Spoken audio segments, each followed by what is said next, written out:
We are live and perfect.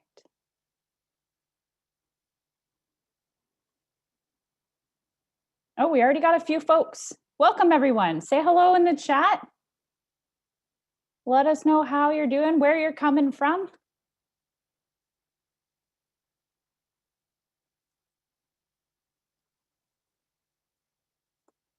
There we go. Sorry, I can't type and talk at the same time. Welcome. Happy Thursday, everyone. Hope everyone's doing great. Please as well, if you do start typing in the chat, make sure to push it to all panelists, all attendees.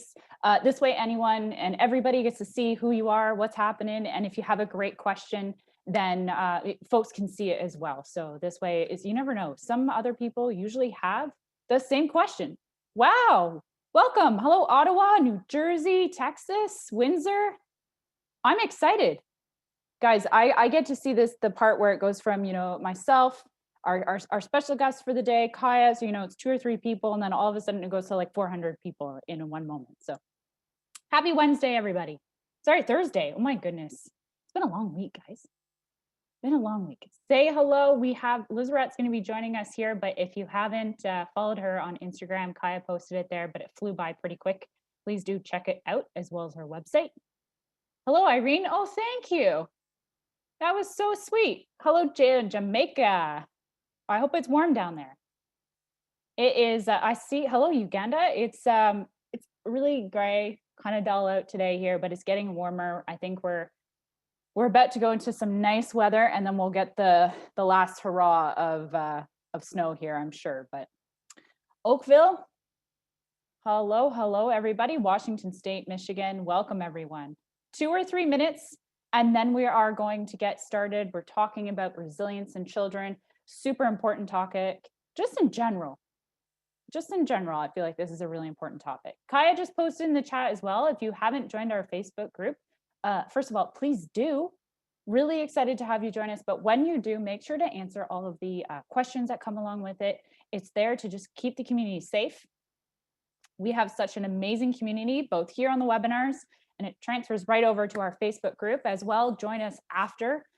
For just 10 minutes or so, we're going to take some of the unanswered questions, because we always just get so many questions and we never have a chance to answer all of them, sadly, because it's just time allowance. So we're going to take it to Facebook later on here after the webinar for a couple minutes. So 1 or 2 more minutes, folks, and then we are going to get started. Hello, Michigan, PA, Nigeria. Welcome, everyone. Today, folks, I can't give away my fun fact yet. It's my fun fact for today. I almost forgot. I was thinking about it yesterday night, was lying there reading my book, and I was going, what is my fun fact for tomorrow? And I figured it out. So, hello, Belleville, not too far from the hometown of Coburg. Hello, New Mexico, Los Angeles. Great crew in today. Hope everyone's ready to talk a little bit more about resilience in children. I got a ginger ale today, folks. It's raining out your way. I think we just had that, Stacey. We just had a little bit of that. Sun tomorrow. Hello, Kenya, Nova Scotia. Fantastic. 1 or 2 more minutes here. We're going to get started. Folks, remember that we have the Q&A Q&A button there for questions to come. So please do post them in there. Post them here in the chat, but if you post them in there, it's just a little easier for us to manage, as well as get all of those great questions in there. Hello, Tucson, Arizona. Welcome. It's 2 o'clock here. March 18th already. Wild. I don't know where time has gone. Kaya just posted, if you have not joined our Facebook group, and it just flew by me there, please do join our Facebook group. Once again, please do answer the questions. Hello, Indianapolis. Answer the questions for the Facebook group, folks. This way we're just protecting the community. So read them, make sure you do so, and then answer them up appropriately so we can let you in. Hello, Kenya. 1 more minute. I'm going to give you guys 1 more minute today so we can get started. I'm excited. Oh, Stacey, your PPP has arrived. But no kids. I know the kids mask thing, been reading about, if anybody's followed, we talked with Corey a couple of weeks ago. We've had her on several webinars as well, and she was talking quite a bit about, changes to CDC and wearing face masks and things like that. And then one of my friends who actually works in a center down in the Kingston area, she was saying that everyone 2 and up needs to wear a mask now. And in her specific center, she deals with children who have several different types of autism, or like I should say on the spectrum of autism, and they're a variety. So it's definitely something they've been managing, working out the smaller details. So, all right, folks, let's get rolling. Hope everyone is well. Hope everyone brought their pencils with them and their books today. I'm very excited. So we're talking about teaching resilience in children. Very, very excited to have our special guest on to talk a little bit further. But before we do, let's just take care of our couple of housekeeping pieces. So as always, folks, I am not your face of legal, financial, or medical advice, nor would you really want me to be very honest. I did not go to school for any of that. The idea behind our webinars is that you are taking away something that you can implement at your center, something small, tips, tricks, ideas, or even some thoughts around, thought-provoking questions that you can have. So at the end of the day, please make sure that you are, seeking medical advice from the proper people, financial advice from the proper people, and legal advice from the proper people. That's not me. You really don't want it to be me. We have our small land acknowledgement here, so I'm just gonna start us off. Hi Mama acknowledges that our main headquarters is situated in Toronto, Ontario, on the traditional territory of many nations, including the Mississaugas of the Credit, the Anishinaabe, the Chippewa, and the Haudenosaunee and the Wendat peoples, and is now home to many diverse First Nations, Inuit, and Métis peoples. Toronto itself is a word that originates from the Mohawk word takaranto, meaning the place in the water where the trees are standing. As participants and guests in today's webinar, we are coming together from many different places around the world. We encourage you to learn about and acknowledge the land from which you participate. Hi Mama is committed to fostering an inclusive and welcoming environment for our employees, customers, and community. Hi Mama welcomes and celebrates individuals of all backgrounds, orientations, and identities. Our Diversity, Inclusion, and Belonging Committee aims to ensure we provide a safe environment for everyone to thrive while bringing their authentic selves to work. Our mission is to promote an inclusive workspace for all employees through education, discussion, and celebration of our differences. Embracing these differences while coming together with a common purpose is what makes our team extra special. So just to add to that, folks, if anybody's looking for the closed captions tab, please do turn that on. It's the CC tab there for yourself in case anyone needs it. We're also recording with the live transcript as well. So as always, like I just mentioned, we are recording the session, so everything will be recorded, slides, and a certificate will be sent out to you guys tomorrow. If you're not able to get your certificate today, it will all be included in the show notes. You can also find everything. It's all created in a nice little bundle, put into a nice little blog post for you. So you can also find it there as our webinar show notes blog post, okay?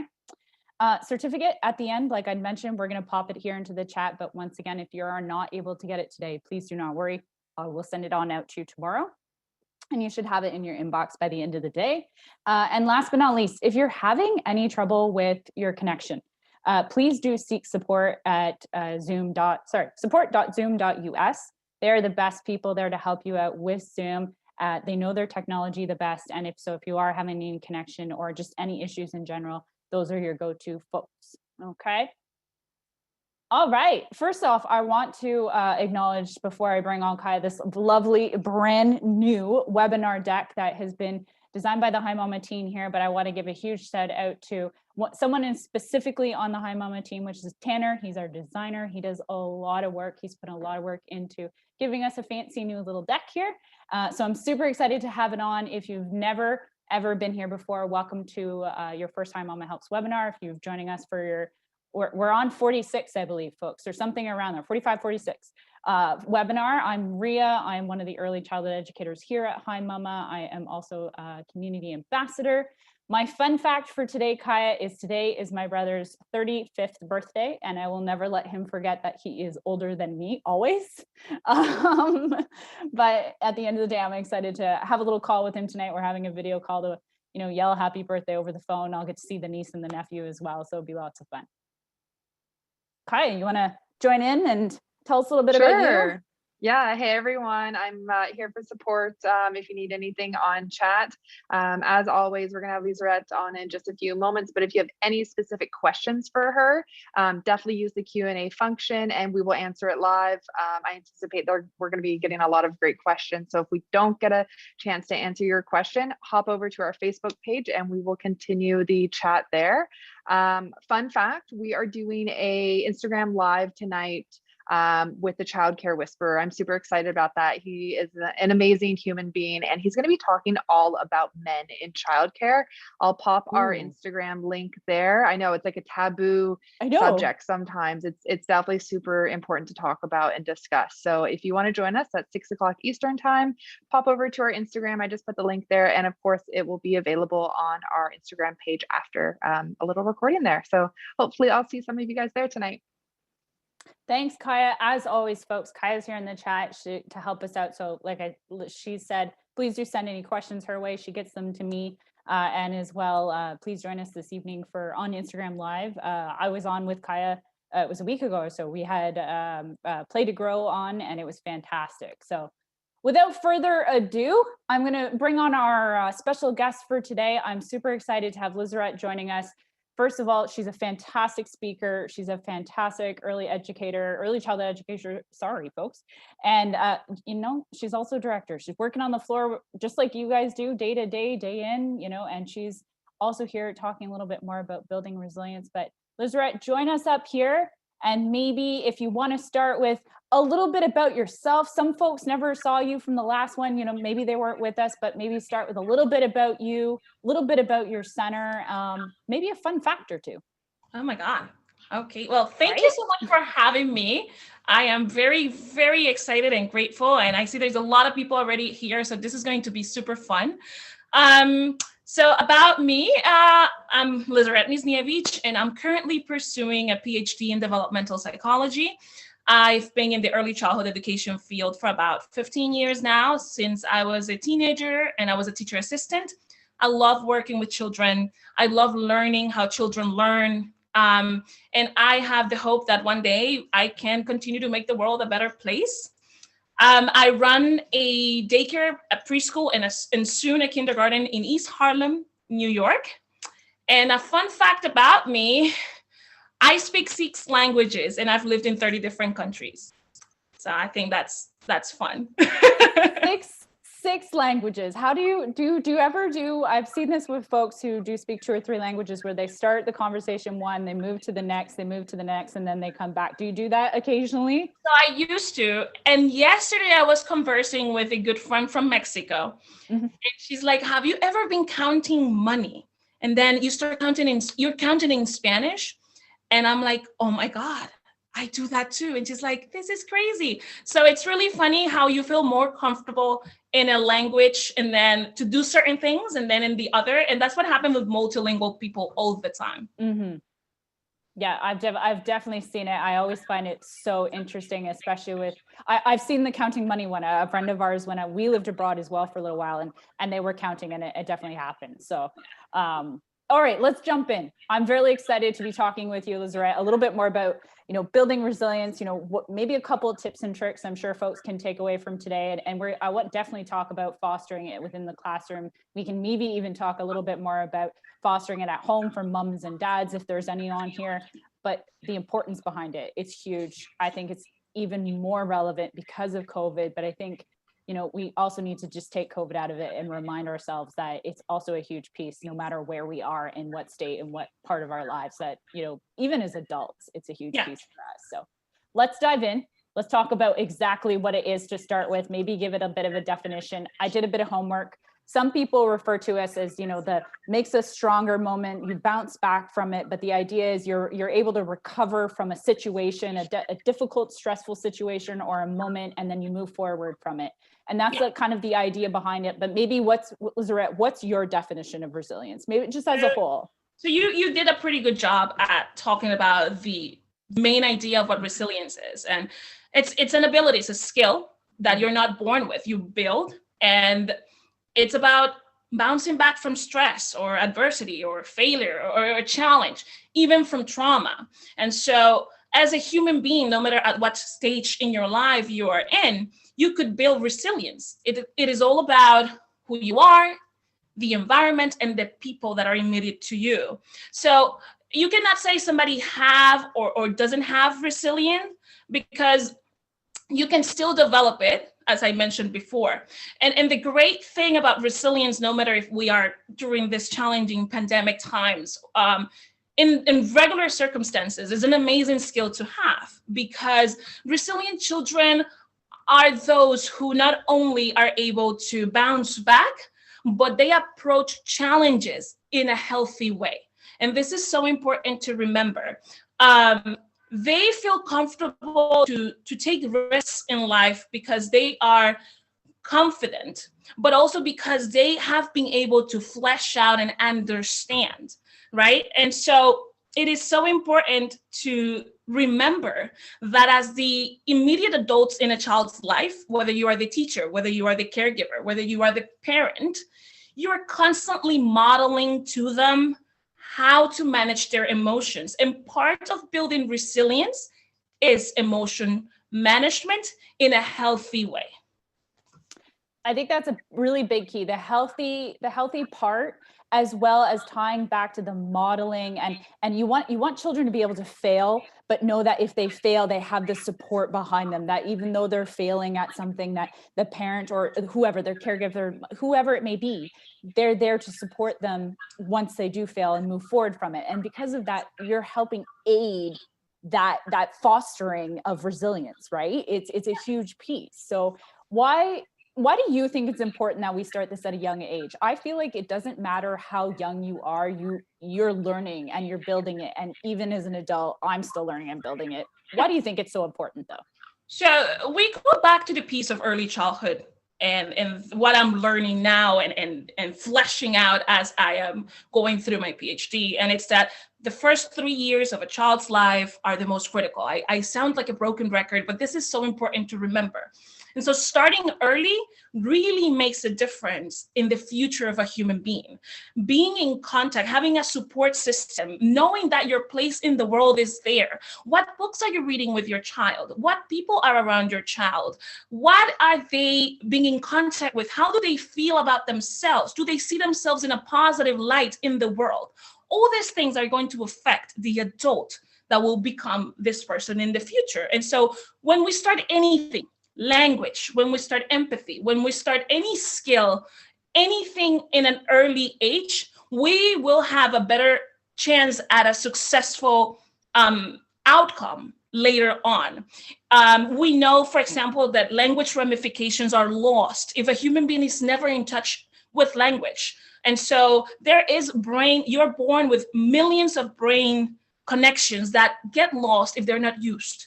And so it's important to put your child in touch with all of these skills, even if you're not gonna sign them up for guitar lessons, but to have a toy guitar at home might develop this spark, this interest in music. And so the same thing, we go back to resilience, which, how are you managing your emotions in front of your child when they're very little? How are you telling them that their emotions are perceived?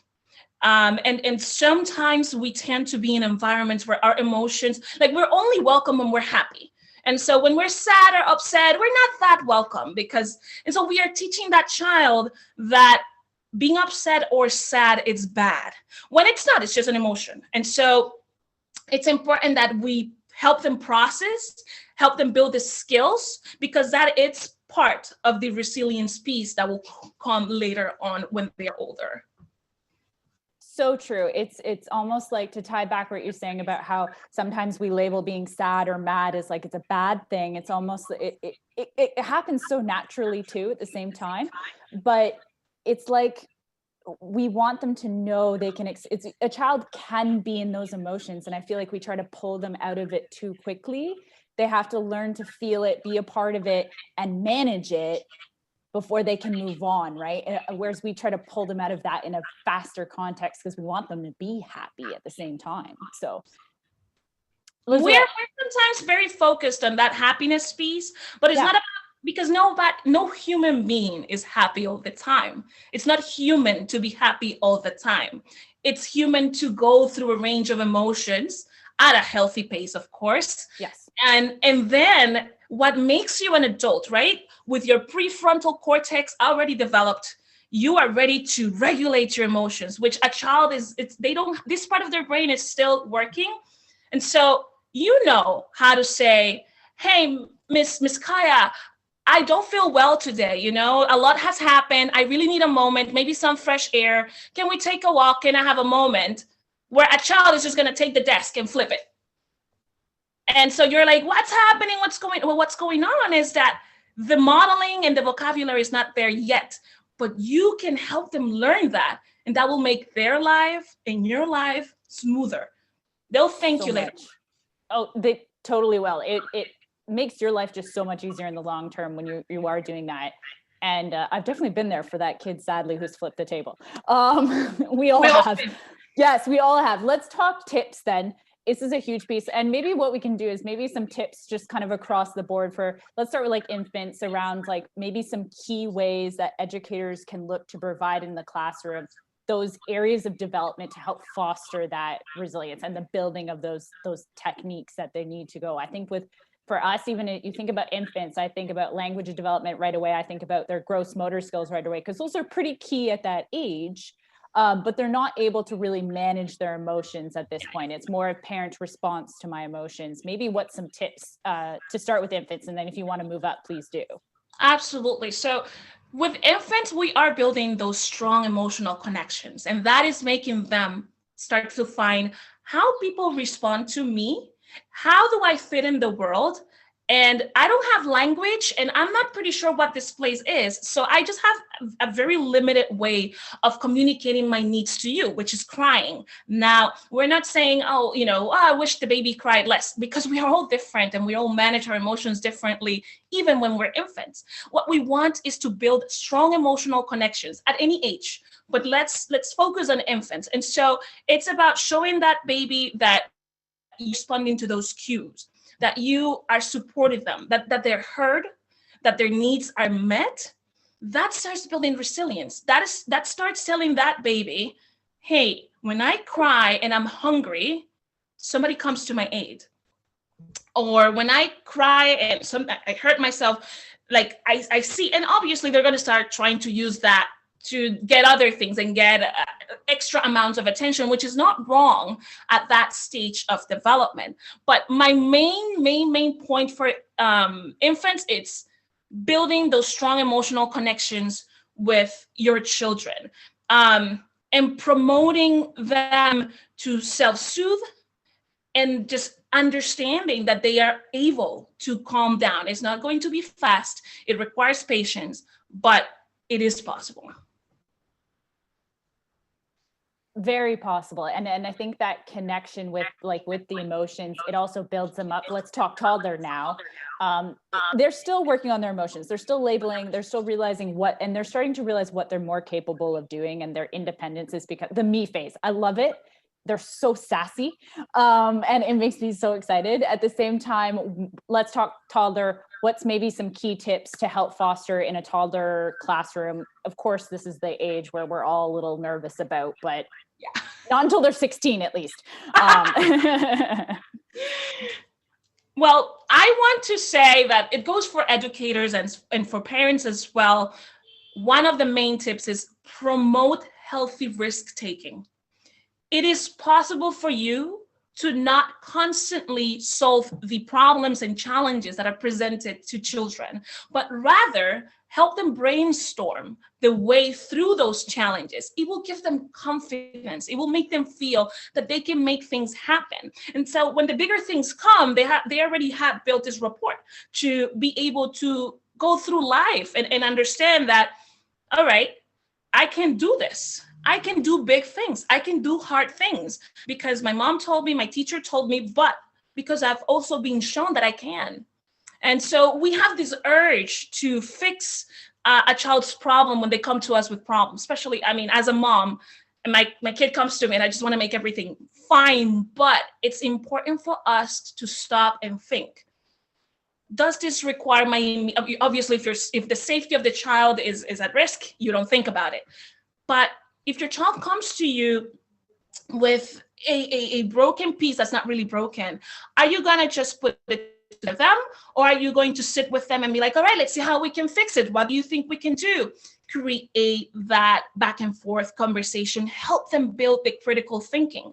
It's important for them to see themselves in a place in the world, not that every time they come to someone, an adult, an authority figure, things are going to be resolved, because then we'll have issues later on. Another thing that I can recommend is label emotions. I think I briefly spoke about it before, but tell them, if they cannot tell you what they're feeling, but you see them there displaying things, try to give them labels, vocabulary, for them to give you back that information. So next time they can tell you, Miss XYZ, I feel sad, or I feel upset, and not just randomly start crying. It's important for us to help them build the vocabulary, because they don't have it.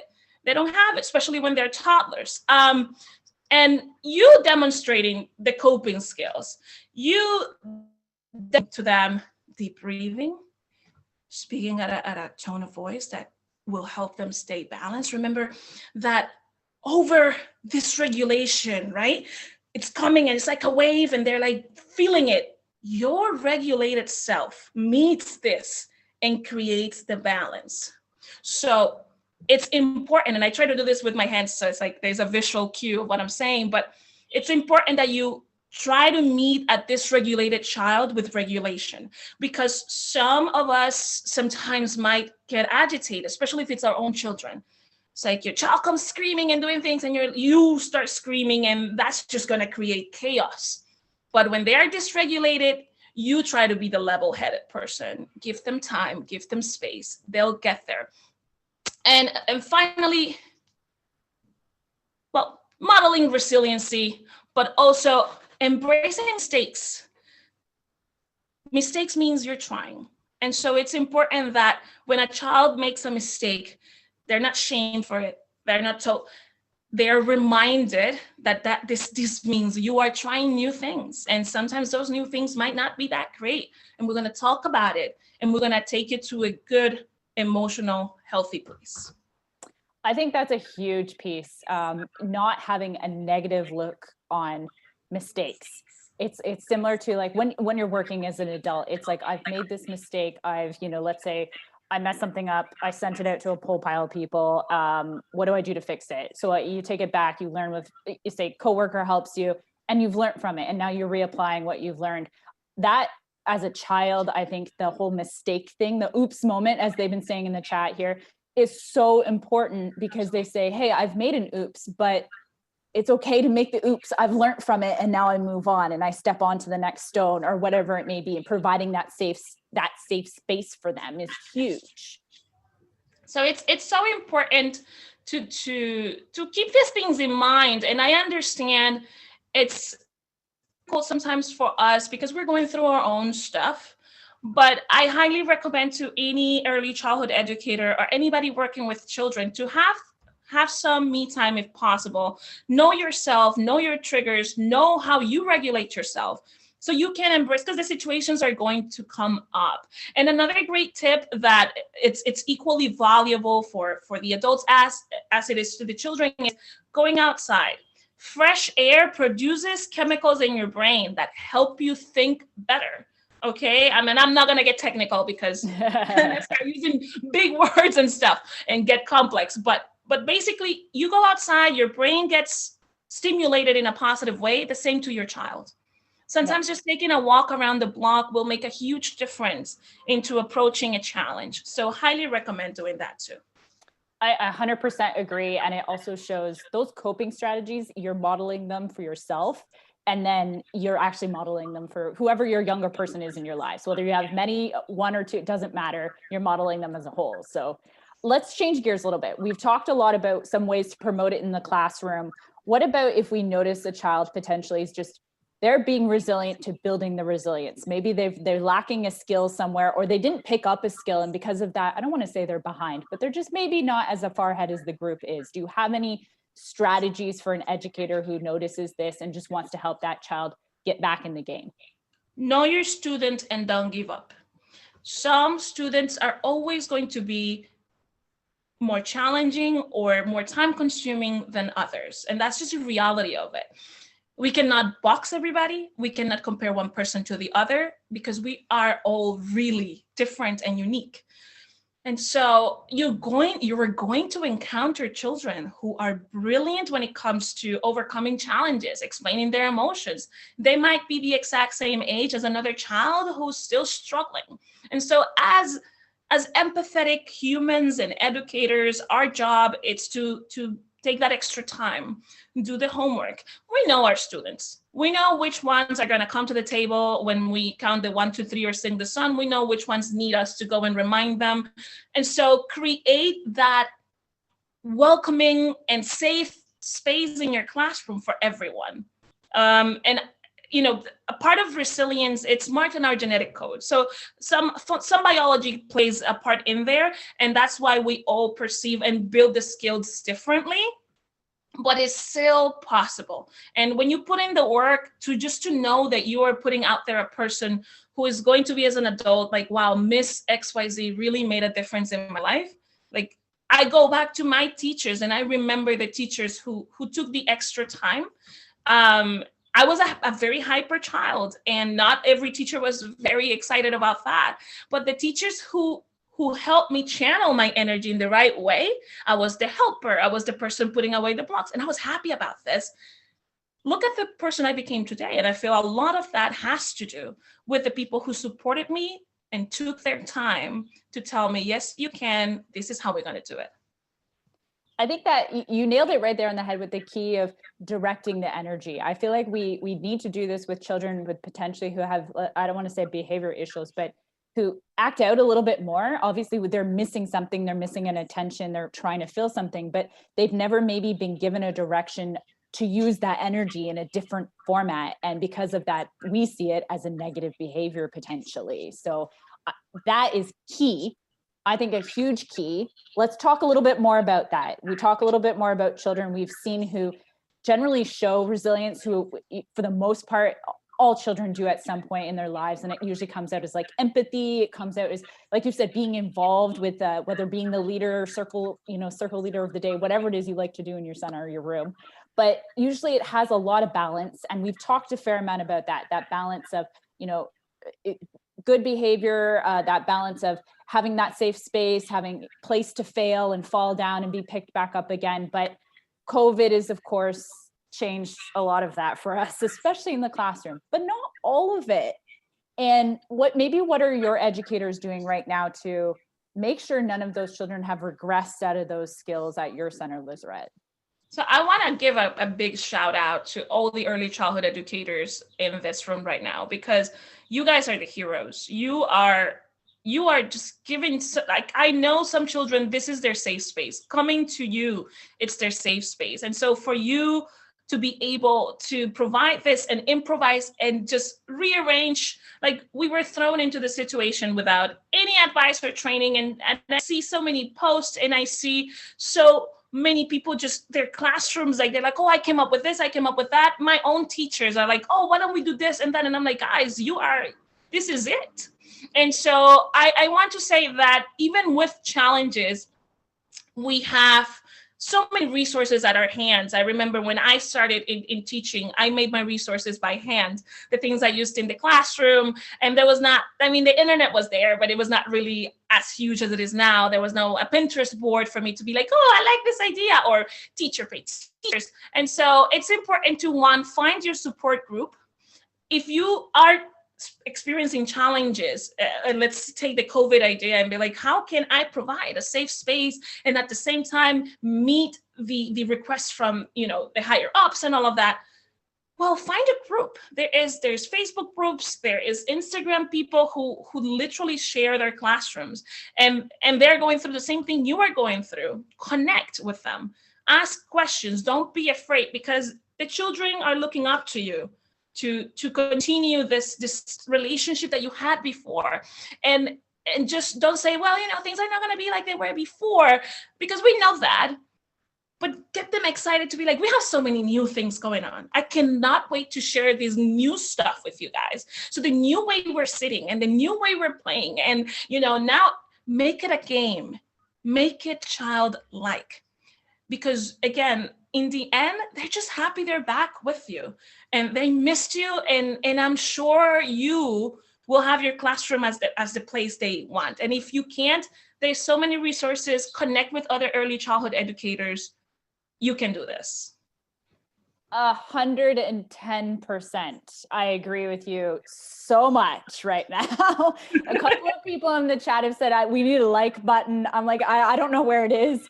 It's sending out. Yes, I agree. You guys are all rock stars. And I also want to turn and go on to that COVID side of, I love the light you took about this. Yes, there's been so many really bad moments because of COVID for everybody across the world, but what are the good things? What the challenges now we can so overcome and then take it that next step forward, especially in the classroom. So that is a huge, huge piece.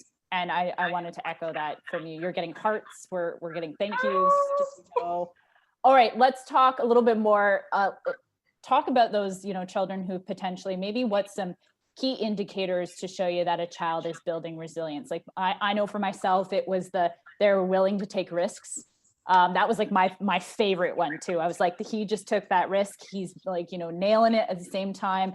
But maybe what's a couple of other things, maybe even at home, parents can look for that they are actually working on this skill and they don't even know they're working on it, which is probably my favorite part.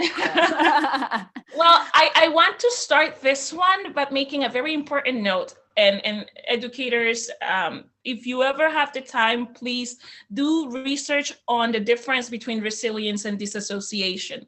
Because sometimes if you don't have a trained eye or you perceive things, we might have our own bias get in there. We might perceive the two as the same, and it's not.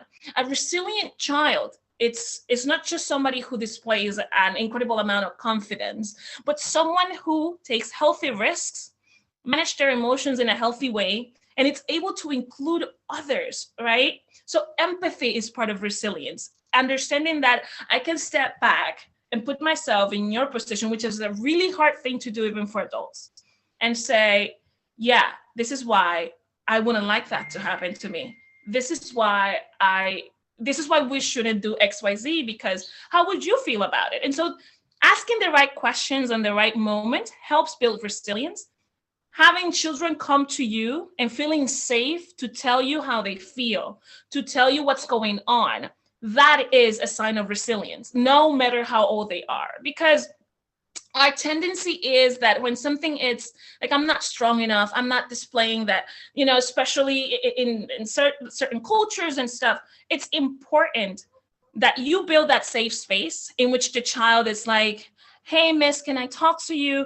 I'm having a hard day today, or it's been really hard sitting next to Cindy today because she's been saying this and that. So being able to have that conversation without just starting a shouting match with Cindy and be like, but she took it first, but I don't want to do it, which we all been there, that should show you, oh my God, this child is building resilience, empathy, and it's trying to communicate their emotions. So that's the moment where you model, the moment where you support them, the moment where you affirm, ask the right questions. It's like, yes, what you're doing is the right thing to do.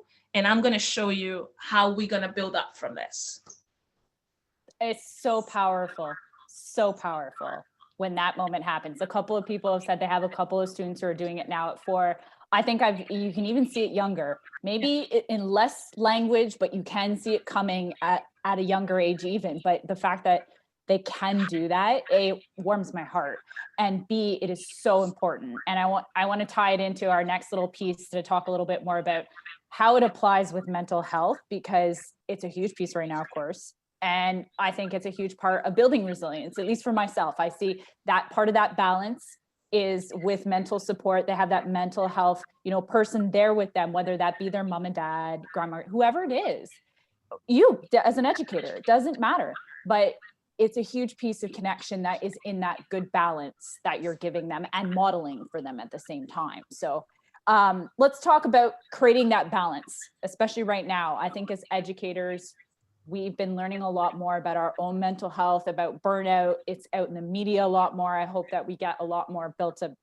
We went in as one early childhood education area, and I'm hoping we come out as a different one a little bit. Let's talk about that in the classroom right now and its development. How are your teachers, maybe you as a mom, whatever lens you want to take it, how are you supporting that mental health and development, as well as keeping that balance of resilience at the same time? It's not an easy one.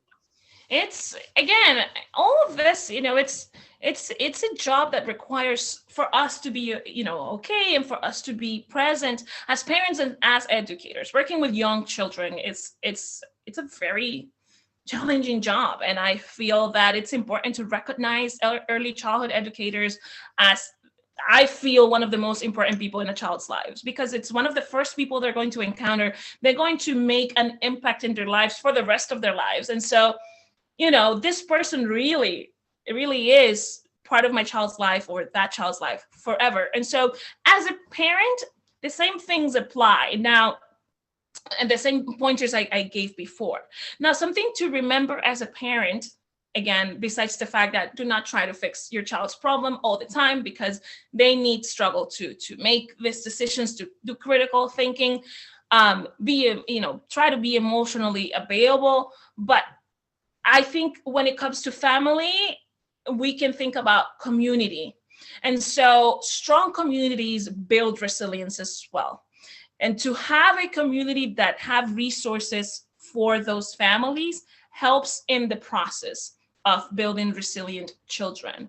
And when I say resources, it can be something as simple as quality childcare, when it can be something as also as having a bus stop nearby in order to get to other places. And so it's important for us to advocate, and it's important for us to be there and an active part of our communities as well. When we are parents, because it influences how our children grow and develop their emotional health.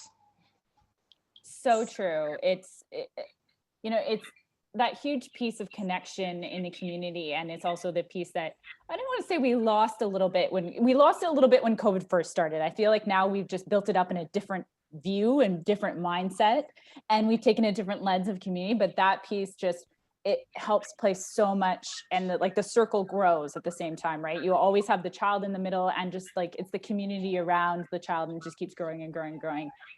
What are maybe a couple of pieces? We've had a couple of questions actually about environment, and I feel like this would be a good question here.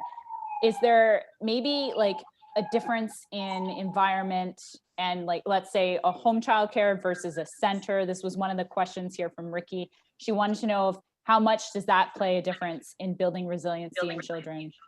So tell me that question again. I want to hear it precisely. That's okay. So it says, does the environment at home childcares versus a center play in building resiliency? So is there a difference in the two? Yes. It's important for, as parents, us to do the research on what is the best thing for the way I am raising my child. And so maybe a home daycare versus a daycare center, I could make a choice based on what am I doing at home. And so I like the idea of, particularly me, of a home daycare, because the relationships that you're building with the caregivers are closer. It's a family taking in other children, and they have the knowledge, and so they socialize. The center is a little bit like it's a trained early childhood educator. You're going to have the classroom environment. And again, both of them are great. But what is my understanding and my needs as a family? Am I a person who, what kind of relationships I want my child to build? Or what kind of child, is my child somebody who likes to be in this bigger group, or they want to be in a more homey environment? Or all of these things are important. So I feel that besides thinking of the environment, which is, it's like in Reggio Emilia, it's like this third teacher. I believe that. But think about the relationships the child is going to build with whoever is in the environment. So whoever is in your home, whoever is in the school or the learning setting, and whoever is in the community is a part of your child's learning experience. And so that's why it's important, if we have the opportunity to choose our community, to choose our schools, and to choose our family. And sometimes obviously we don't, but it's important to know when children are coming into these environments, what is there And then if there's things there that I know don't work, what can I do? How can I approach this? Okay, well, maybe, for example, I'm a single mom. There's no a father figure in my life, in my child's life. I know my child is showing this. He needs somebody. Well, is there a grandpa? Is there an uncle? Is there my brother? Maybe there is a basketball coach in the community that's giving free lessons, and we can go there. And that's somebody who's, he's doing athletics, and there's other kids there. And so these people in your life that are in direct contact with your child's development are going to make more of a difference than the environment itself. From you, I get the relationships. Then I'm sucking out relationships from that sentence. Yes. Those relationships are so important. And like, it goes back to what you're saying about how us as educators, we make next to mom and dad, probably the next biggest impact on a child's life at the beginning. And that's the most important time for education purposes. Like that is a huge important time. So let's jump in a little bit more Q&A. And as well, folks, if you have a question for Lissarette, please post it up now. We've gotten a couple already, but I want to make sure to get a lot more in. Before we do though, tell us about your book. I don't want to forget. And I was like, I saw it. I cannot wait. It was such a good time. Tell us about your book. So I wrote a children's book and illustrated. So I wrote the story and illustrated, and the book is called LD Makes New Friends. And it's a book about diversity and acceptance based on my own family. So the guacamaya is me, and then that's my husband, and this is my son. And we portray him as a bear with wings because he's a baby from a mixed race family. And so we approached the topic for children 3 to 6 years old of diversity and acceptance, even of people who don't look like you or look different than what you're expecting. Because the question is, what kind of bear has wings? And so it's a question. It's like, oh, well, LV has wings. And so that's the journey of the story, how he makes new friends. And yeah, I'm very, very excited about it. It's like my little baby. I love it. And now it's a serious question. How did you come up with the idea of writing a book around such a topic, especially right now in kind of the US? Doesn't matter where you are, talking a little bit more about race has been very much on the front lines. Yeah. But was that like part of your drive, or was this more of, I want to make an impact, so I'm going to nail it right here? So particularly for me, it was several things. My husband, it's from a complete different background, and I've been around the world, and we have this wonderful baby, and he has like all these characteristics. So he has this curly hair afro, but his skin is very light. And so my husband and I were having a conversation. The name of the book is LV Makes New Friends. And he was like, oh, so what is he? Is he Jewish? Is he Dominican? I felt that he was so obsessed with this. Like, what is he? And I said, he's a human being, and then I have all these families in my centers that are in the same situation. And I was like, and they're like, yeah, a book that's appropriate for little ones, that you can start that conversation about accepting others just the way they are. And so I was like, oh my God. And then I'm like, I always see myself as a parrot because I talk a lot. And so I saw the vision. I was like, oh my God, my husband, we always talk about the bears because he's from Eastern Europe. And that's it. It came together. I sat down one day and this baby came up. I'm going to put my order in, just so you know. I'm so excited. I love a good book.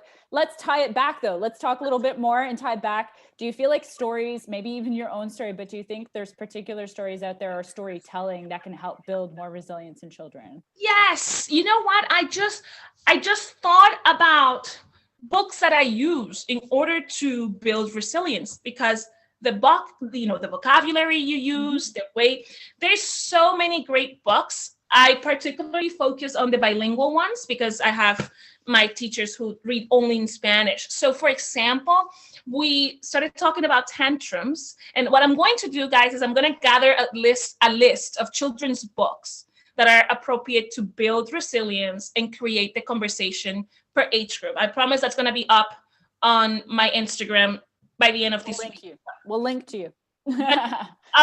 For example, this book I highly recommend it. In English is Las Rabietas de Simón. And in Spanish, I believe it's called Simon's Tantrums. And it just shows this little guy. And every time he has a tantrum, it gets bigger. So first it's like a ram. and then there's a lion, then there's a rhino, and finally he's a dragon. So the whole book, you are talking like his tantrums get bigger and bigger.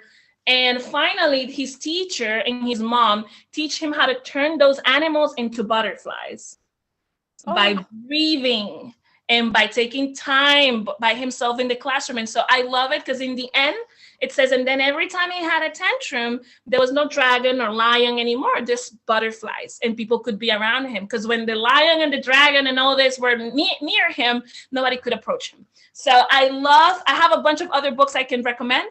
I'd love to share with anybody who needs them. I love it. You've definitely been, a lot of people are saying, post it on your Instagram, please. So we'll hold you to it. Everyone will. I love it. Those books, they speak so much because they speak in a language, like, I feel like children see everything in just pictures.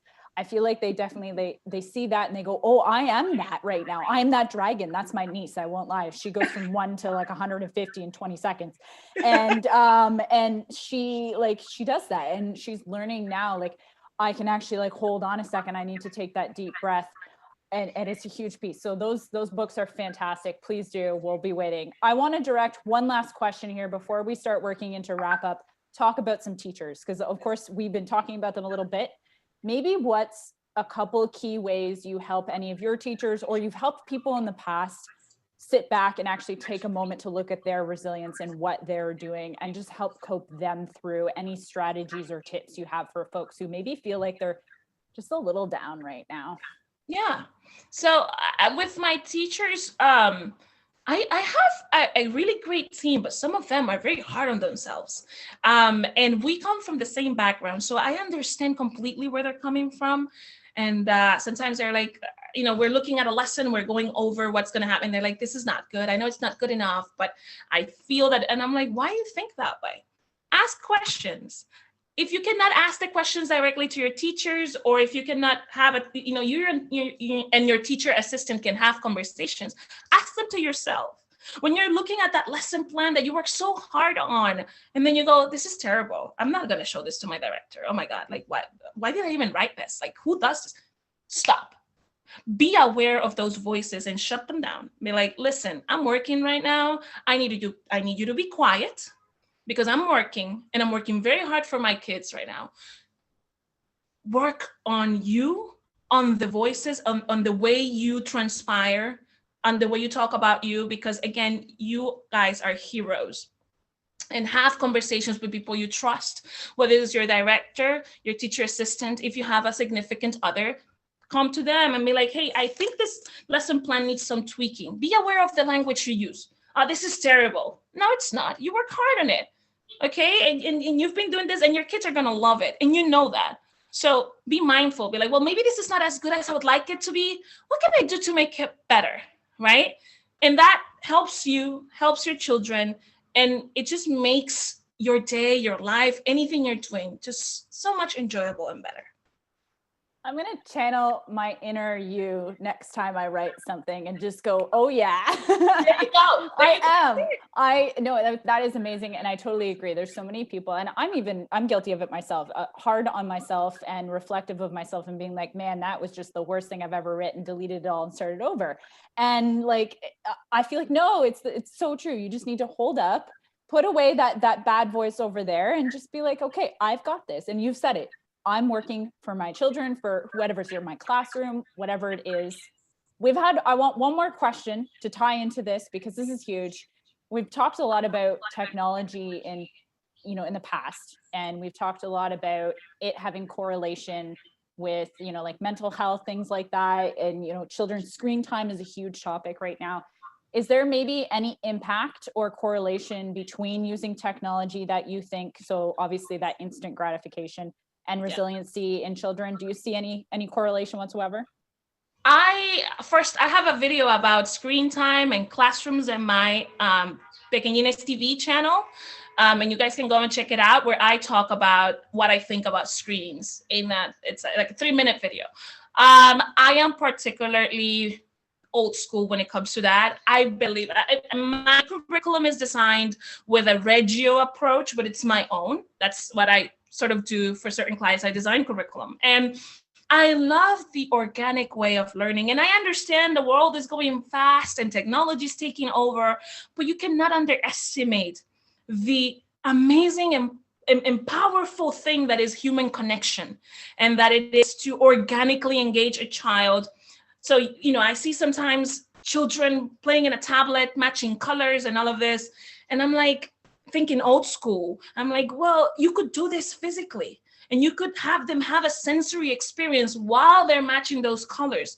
And you are tackling three things. You're tackling the visual learner, the kinesthetic learner, and what you want music, you can sing a song, teach them a song while they're playing this game. And there you have all the aspects that a tablet can give you. So it's not that I'm completely against it, but I just feel as early childhood educators, we understand the importance of the organic way of learning. I learned more as a child by playing in the backyard with mud with my cousins than what I did when I went to a very, very disciplined, restrictive school in which I was sitting in a chair all day and not allowed to talk. And so it's great to see the research, to understand what's happening, but at early childhood is about the connection. So I believe that it is detrimental. It's been scientifically proven. And I agree with the American Association of Pediatrics. Screens are just not great. And eventually they'll be at an age where you're not going to be able to be like, no, you're not watch TV or use a computer so until then, hold on to that organic connection and experiences you can build with those little kids. Relationship, community, connection. I think those are maybe my three top takeaways right there in 3 words, if I had to sum it up from today. Lissarette, before we dive into wrap up, I know folks will have to get going shortly. Is there any last words, wisdom, piece of advice, happy thoughts, anything you want to leave the crew with today? I said it last time, and I'm going to say it again because it has helped me get through this time. For a moment, I saw my business with 0 students. I had a room with a bunch of staff crying and saying, did we lose our jobs? Our life dream is here. And so I repeated to myself a phrase that my grandmother told me. It's always fine in the end. If it's not fine, it's not the end. You are incredible. You can do hard things. If you failed at something, it's because you are trying. See you. I'm proud of you. Keep going. If somebody tells you you can't, prove them wrong. That's going to make them see that things can be done, and you're going to be moving up on that ladder. So guys, keep doing what you do. You're great. Don't discourage. Lissarette, thank you so much from today. You're getting so much love in the chat right now. Thank you for joining us once again and making this fabulous webinar with me and Kaya. Thank you. I can't say anything else. I don't have any other words, but thank you for having me. Thank you. Folks, do join us on Facebook. There were a couple of questions we didn't get to cover today. So Lissarette's going to be on Facebook for about 10 minutes or so with us. We're going to jump over there, but I'm going to jump into some wrap up now. If you have not gotten your certificate, Kaya did post it in the chat. So please go ahead and grab it. If not, it will be made available to you tomorrow in the show notes. Our brand new one matches our deck. Tanner, once again, did a fabulous job. He's got it. He's got the pizzazz. If you've never looked at us, of course, to tie in, this is not for your kids. This is for your teachers. If you guys are ever looking if you're ever looking for an app to use in your center to capture those great moments of those children learning and being a part of what's going on in the classroom, being in that environment, passing it on to mom and dad. There's so many features within the app. I do highly recommend you check us out. There's some for your administrators as well, the billing, all the important stuff, the stuff that I don't think too much about, to be really honest, because I'm on the teacher side. But at the end of the day, please do check us out. And this is Julie as well. We had to incorporate someone else, another face into the family here. She's actually on our customer support team. So we have us here, but don't forget all of our podcasts, Lissarette's podcast, we're going to include in the show notes as well, the webinars, blogs, you name it, as well as all of Lissarette's contact we're going to have in there for you. So please do not be shy and check out what we have next week. We're talking about assessments. Really, we're talking about observations because that's really the key to the assessment piece. But we are going to have Dr. Meisels, he's coming on. He actually works really closely with Pearson, which is work sampling, and Outscale, which we actually have within Hi Mama. And we're having Zoe on from our customer support team, also fantastic lady. I love putting faces and names together. It just makes me so happy. But next week, 2:00, see you then. If you haven't, please follow us, Instagram, Facebook. If you're not in our Circle Time group, please do become a part of it, as well as, like I mentioned, our podcast, the blogs, tons of resources out for you. Like I said, Lissarette, your book, your Instagram, your website, we're going to include all of that on our show notes page. So please don't be shy there to check it out. Get her book too. Don't forget to buy her book. I have to get so. Excellent. Thank you, everybody, once again today. Pop over to Facebook for those last couple of questions. Kaya, thank you again. If you want to just post the link there again, Kaya, for the certificate, that'd be great. But thank you once again for joining us this Thursday. Lissarette, you were phenomenal. Thank you so much for being with us. We'll see you on Facebook, folks. Take care and enjoy the rest of your Thursday. Bye-bye.